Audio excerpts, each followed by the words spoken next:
कैसे हो विद्यार्थी मित्रों। मैं किंजल पटेल फ्रॉम अश्वमेघ विद्यालय। विद्यार्थी मित्रों, आज हम कक्षा 7 के हिंदी विषय में चैप्टर नंबर 5 हिंद देश के निवासी, ये जो है एक कविता है जिसका हम अभ्यास करेंगे। हिंद देश के निवासी यानी कि हिंदी यानी कि हिंदुस्तान, भारत देश, भारत देश के निवासी, बराबर है। हम देखेंगे विविधता में एकता हमारे देश की विशेषता है।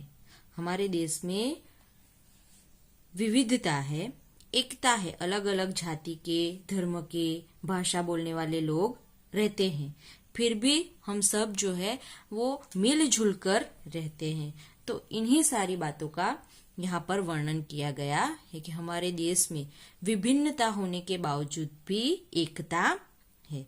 विविधता में एकता हमारे यहाँ पर देखने को मिलती है। तो हम इस काव्य का हम अभ्यास करेंगे। विविधता में एकता हमारे देश की विशेषता है, साथ ही विकास और शक्ति की परिचायक भी है। मानवीय एवं प्राकृतिक विविधताएं होने पर भी उसमें अभिन्न एक सूत्रता है। विभिन्न दृष्टांतों द्वारा इस काव्य में भारत की भव्यता एवं दिव्यता का गान किया गया है। इस काव्य में क्या किया गया है, तो विभिन्न दृष्टांतों, उदाहरणों के द्वारा भारत की भव्यता और उसकी दिव्यता का वर्णन किया गया है। तो हम इस काव्य को देखेंगे, इस काव्य को हम समझेंगे, उससे पहले हम इस काव्य का गान करेंगे। ठीक है, यहाँ पर हम देख सकते हैं कि भारत माता का यहाँ पर नक्शा दिया गया है, बराबर, और यहाँ पर भारत माता बताई गई है और यहाँ पर अलग अलग धर्म के रहने वाले लोगों का चित्र दिया गया है। तो अभी हम इस काव्य का गान करेंगे। आप सभी इस काव्य को ध्यान से सुनिए और मेरे साथ साथ गाइए। ठीक है। हिंद देश के निवासी सभी जन एक है। हिंद देश के निवासी सभी जन एक है। रंग रूप वेश भाषा चाहे अनेक है। रंग रूप वेश भाषा चाहे अनेक है। हिंद देश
सभी जन एक है रंग रूप वेश भाषा चाहे अनेक है धर्म है अनेक जिनका सारे वही है धर्म है अनेक जिनका सारे वही है पंथ है निराले सबकी मंजिल तो एक है पंथ है निराले सबकी मंजिल तो एक है हिंद देश के निवासी सभी जन एक है रंग रूप वेश भाषा चाहे अनेक है रंग रूप वेश भाषा चाहे अनेक है रंग रूप वेश भाषा चाहे अनेक है तो यहाँ पर हमने काव्य का सुंदर गान किया। अब हम काव्य की समझूती, कविता की समझूती पाएंगे। यहाँ पर है, हिंद देश के निवासी सभी जन एक है रंग रूप वेश भाषा चाहे अनेक है। हिंद यानी कि हिंदुस्तान, बराबर, हमारा भारत देश। निवासी यानी कि रहने वाले, और जन, जन यानी कि लोग। यहाँ पर कहा गया है कि भारत देश में रहने वाले सभी लोग एक है। हिंद देश के निवासी सभी जन एक है। हिंद देश में रहने वाले सभी लोग एक है। उनके रंग रूप वेश भाषा चाहे अनेक है, बराबर। उनके रंग रूप पहनावा और भाषाएं भले ही अलग अलग हो, लेकिन वो सब एक है। दूसरा है, बेला गुलाब जूही चंपा चमेली प्यारे प्यारे फूल गूथे माला में एक है। आगे कहा गया है कि बेला, बेला यानी कि मोगरा, मोगरे का फूल। गुलाब, जूही, चंपा, चमेली आदि फूल अलग अलग होते हैं, परंतु ये प्यारे प्यारे फूल माला में गुथने पर एक बन जाते हैं, बराबर है। ये सारे जो फूल है, बेला, गुलाब, जूही, चंपा, चमेली, ये सारे फूल अलग अलग होते हैं, लेकिन हम जब उसकी माला बनाते हैं तब ये सारी माला जो है ये सारे जो फूल है वो एक माला के अंदर आ जाते हैं। तो उसी प्रकार हमारे यहाँ भी भारत देश में भी अलग अलग भाषा बोलने वाले, अलग अलग धर्म वाले लोग रहते हैं, लेकिन सभी लोग क्या है, सारे भारतवासी एक है, सभी लोग एक है। कोयल की कूक न्यारी पपीहे की टेर प्यारी गा रही तराना बुलबुल राग मगर एक है। कोयल की कूक, कूक यानी कि वो जो बोलती है वो कोयल की आवाज। न्यारी, न्यारी यानी कि निराली लगती है। पपीहा यानी ये जो पपीहा है वो पंछी का नाम है। पपीहे की टेर प्यारी है। गा रही तराना, तराना यानी कि गीत, वो क्या करती है, गीत गा रही है। गा रही तराना बुलबुल राग मगर एक है। कोयल की कूक प्यारी है, निराली है, पपीहे की टेर प्यारी है, और बुलबुल भी गीत गा रही है। ये सारे जो है वो गीत गा रहे हैं, लेकिन उन सबका राग एक ही है। कोयल की बोली न्यारी होती है, पपीहे की बोली में अपनी मिठास होती है, बुलबुल का गीत भी अलग तरह का होता है। इन सब पक्षियों के गले गाने भले ही अलग अलग हो, पर उनका जो राग होता है वो एक होता है। इसी प्रकार अलग अलग बोली और भाषा बोलने वाले भारतवासियों की आवाज भी एक होती है। आगे है, गंगा यमुना ब्रह्मपुत्र कृष्ण कावेरी। जाके मिल गई सागर में, हुई सब एक है। क्या कहा गया है? यहाँ कहा गया है कि गंगा, यमुना, ब्रह्मपुत्र, कृष्णा और कावेरी अलग अलग नदियां हैं, मगर सागर में मिलकर वे एक हो जाती हैं। ये सारी जो नदियां हैं वो सब अलग अलग नदियां हैं, लेकिन जब वो सागर में मिलती है तब वो एक हो जाती है। ये सारी नदियां सागर में मिलने पर एक हो जाती है। इसी तरह देश प्रेम सभी वासियों को एक बना देता है। हमारा देश के प्रति जो प्यार है वो हम सबको एक बना देता है। आगे है, धर्म है अनेक जिनका सार वही है, पंथ है निराले सबकी मंजिल तो एक है। यहाँ कहा गया है, यहाँ है धर्म है अनेक जिनका, यहाँ पर अनेक धर्म है, बराबर है, लेकिन सार वही है। सार यानी कि तत्व। दूसरा है पंथ, पंथ यानी कि संप्रदाय। यहाँ पर निराले शब्द है, निराले यानी कि निराला यानी कि भिन्न भिन्न है, अलग अलग। फिर है मंजिल, मंजिल यानी कि ध्येय, उद्देश्य। हमारे यहाँ अनेक धर्म है, बराबर। हमारे यहाँ हिंदू, मुस्लिम, सिख, ईसाई, ख्रिस्ती बहुत सारे धर्म है, लेकिन उन सबका सार जो है, उनका जो तत्व है, सार जो है वो एक ही है। सभी संप्रदाय अलग अलग विशेषता रखते हैं, पर सबका ध्येय एक ही है, मनुष्य को उन्नत बनाना। सभी धर्मों का ध्येय क्या है? कि मनुष्य को उन्नत बनाना, ऊंचे ले जाना। इसी तरह सभी भारतवासियों का लक्ष्य एक ही है, अपनी देश की उन्नति करना। जैसे सभी धर्मों का एक ही ध्येय है कि मनुष्य को ऊपर ले जाना, उसी प्रकार हम सभी भारतवासियों का एक ही लक्ष्य है, और वह क्या है? हमारे देश को, हमारे भारत देश को आगे ले जाना, उन्नति करना। ठीक है, तो इस प्रकार यहाँ पर भारत देश की विशेषता और उनके प्रति जो हमारा प्यार है, कर्तव्य है, उनकी बात की गई है कि यहाँ पर अनेक भाषा बोलने वाले, अनेक धर्म के लोग, अनेक जाति के लोग यहाँ पर रहते हैं, लेकिन वो सारे जो है वो मिलजुल कर रहते हैं और उन सबका एक ही लक्ष्य है। क्या लक्ष्य है? तो अपने भारत देश को उन्नति के रास्ते पर ले जाना, उन्हें आगे ले जाना। ठीक है, तो यहाँ पर ये हमारा काव्य खत्म होता है। अब यहाँ पर जो हमें शब्दार्थ दिए गए वो हम देखेंगे। शब्दार्थ: कूक यानी कि कोयल की आवाज, पपीहा यानी कि एक पक्षी का नाम, टेर यानी पपीहे की पुकार, तराना यानी कि गीत, पंथ यानी कि रास्ता, निराला यानी कि अनूठा, और मंजिल यानी कि ध्येय। बे आगे है अभ्यास। यहाँ पर अभ्यास में हमें पहले प्रश्न के अंदर प्रश्नों के उत्तर दीजिए। तो यहाँ पर हमें 3 प्रश्न दिए गए हैं, तो ये 3 प्रश्न जो है वो हम नोटबुक के अंदर करेंगे, इसीलिए अभी यहाँ पर हम नहीं करते हैं।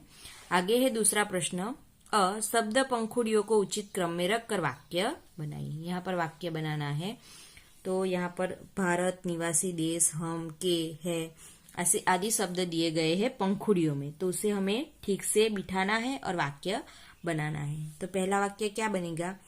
हम भारत देश के निवासी है, हम भारत देश के निवासी है, ये वाक्य बनेगा।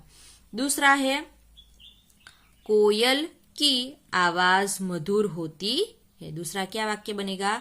कोयल की आवाज मधुर होती, ये दूसरा वाक्य बनेगा।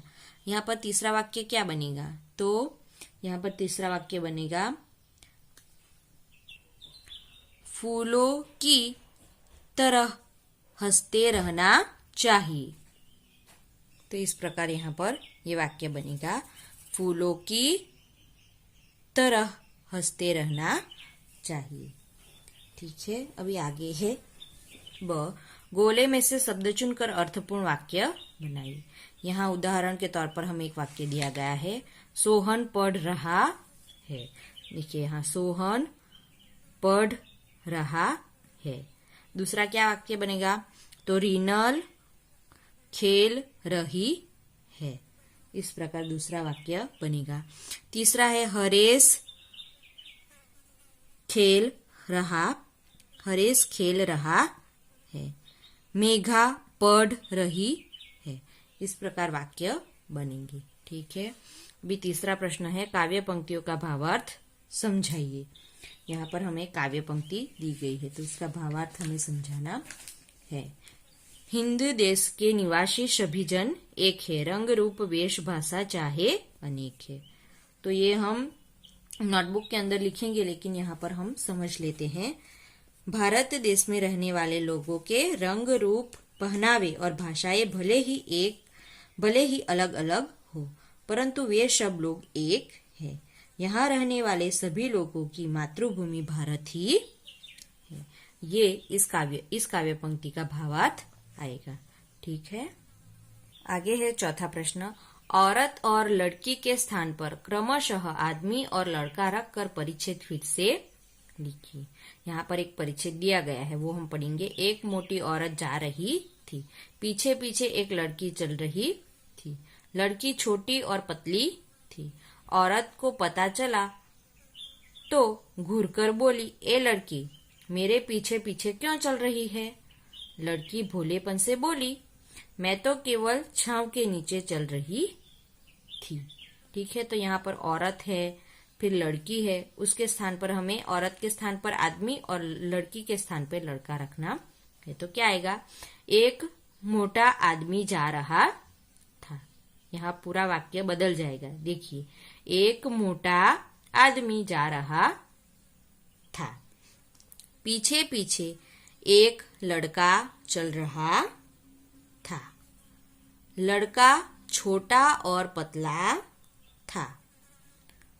आदमी को पता चला तो घूरकर बोला, ए लड़की, मेरे पीछे पीछे क्यों चल रहे हो? अथवा तो मेरे पीछे पीछे क्यों चल रहा है? लड़का भोलेपन से बोला, मैं तो केवल छांव के नीचे चल रहा था। ठीक है। इस प्रकार आपको ये पैराग्राफ बनाना है। ठीक है। आगे है स्वाध्याय, उसमें है प्रश्नों के उत्तर लिखिए। तो ये भी प्रश्न जो है, यहाँ पर 4 प्रश्न दिए गए हैं, वो हम नोटबुक के अंदर करेंगे। ठीक है। आगे है दूसरा प्रश्न। कोष्टक में जो शब्द समानार्थी नहीं है उन पर घेरा कीजिए और समानार्थी शब्दों का वाक्य प्रयोग कीजिए। यहाँ पर हमें दिया गया है तो वो हम करेंगे। यहाँ पर पंथ, राह, रास्ता और पैर दिया गया है। यहाँ पर कौन सा समानार्थी शब्द नहीं है? तो यहाँ पर पैर जो है वो समानार्थी शब्द नहीं है। यहाँ पर पंथ, राह और रास्ता, इन तीनों का एक ही समान अर्थ होता है। पंथ यानी कि रास्ता, राह यानी कि रास्ता या पंथ। ठीक है। इस प्रकार होता है।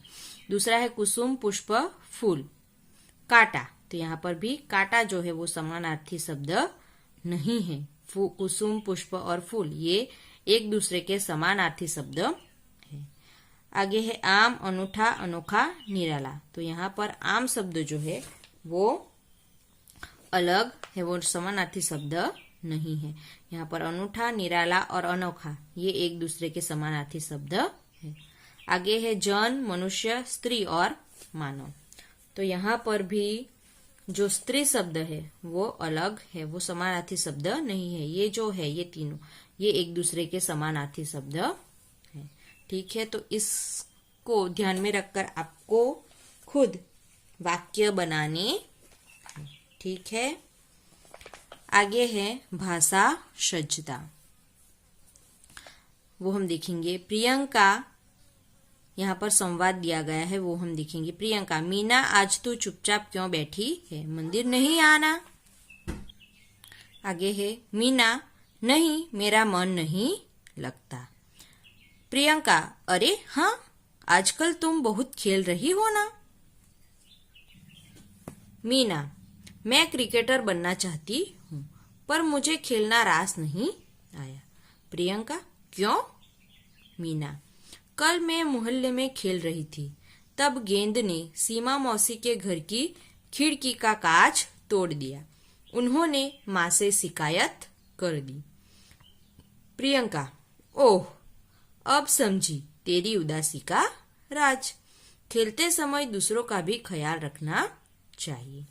मीना, आपकी बात बिल्कुल सच्ची है, अब मैं ध्यान रखूंगी। यहाँ पर जो है हमें संवाद दिया गया वो हमने पढ़ा है। ठीक है, तो अब आगे देखेंगे। अब आप बताइए। पहला, उपयुक्त संवाद में से व्यक्तिवाचक संज्ञाएं छांटकर लिखिए। यहाँ पर हमने संज्ञा सीखी है, बराबर। तो इसमें व्यक्तिवाचक संज्ञा कौन कौन सी है वो आपको बताना है। कौन कौन सी है? तो है प्रियंका, मीना और सीमा, बराबर है। ये क्या है? व्यक्तिवाचक संज्ञा है। ठीक है, अभी दूसरा प्रश्न है। इन व्यक्तिवाचक संज्ञा शब्दों के लिए जिन शब्दों का प्रयोग किया गया है उनकी सूची बनाइए। यहाँ पर हमने व्यक्तिवाचक संज्ञा देखा। कौन कौन है व्यक्तिवाचक संज्ञा? तो प्रियंका, मीना और सीमा। इन तीनों के लिए जो शब्द प्रयोग किए हुए हैं इस संवाद में वो हमें लिखना है। प्रियंका के लिए कौन कौन से शब्द प्रयोग हुए हैं? तो प्रियंका के लिए हुआ है आप। यहाँ पर मीना बोलती है कि आपकी बात बिल्कुल सच्ची है, तो यहाँ पर आएगा आप।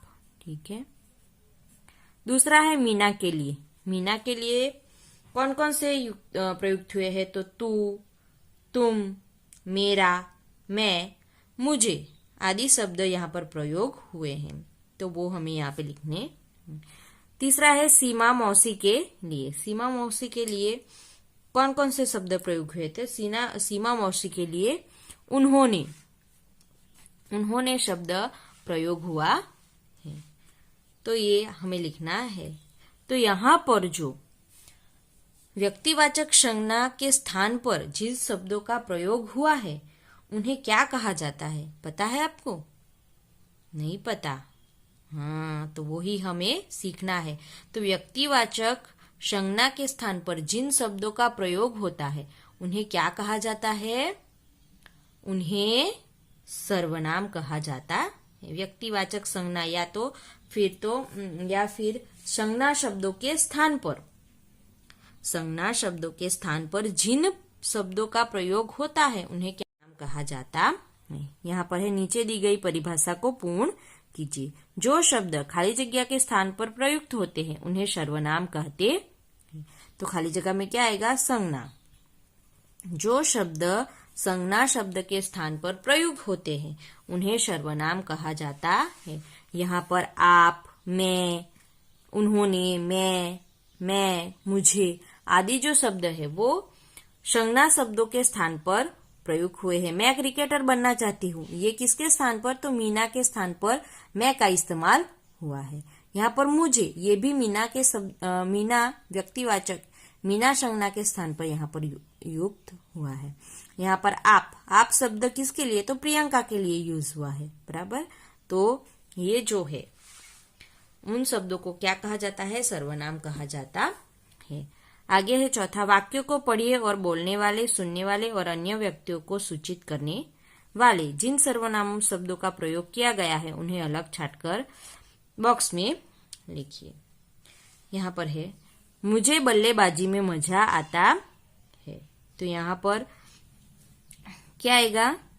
बोलने वाला है, बराबर। तो यहाँ पर मुझे शब्द आएगा यहाँ पर। फिर है हम मैच जीत गए, तो ये भी बोलने वाला, यहाँ पर हम, बराबर। आगे है तुम अच्छे क्षेत्र रक्षक हो, तो यहाँ पर सुनने वाले के लिए प्रयोग हुआ है, तो यहाँ पर तुम। चौथा है तुम्हारी गेंदबाजी का जवाब नहीं, तो यहाँ पर तुम्हारी शब्द आएगा, सुनने वाले के लिए कहा गया है। फिर है वह कैप्टन है, तो यहाँ पर भी अन्य व्यक्ति के लिए कहा गया है। उसने एक लंबा छक्का लगाया। तो यहाँ पर उसने, यहाँ पर मुझे, हम, तुम, तुम्हारी, वह, उसने आदि शब्द का प्रयोग संज्ञा स्थान के ऊपर किया गया है। हम बोलते हैं ना, तुम क्या कर रहे हो, तुम्हें क्या पसंद है, तुम कहाँ गए थे। तो ये जो सारे शब्द है वो क्या है, सर्वनाम शब्द है। ठीक है,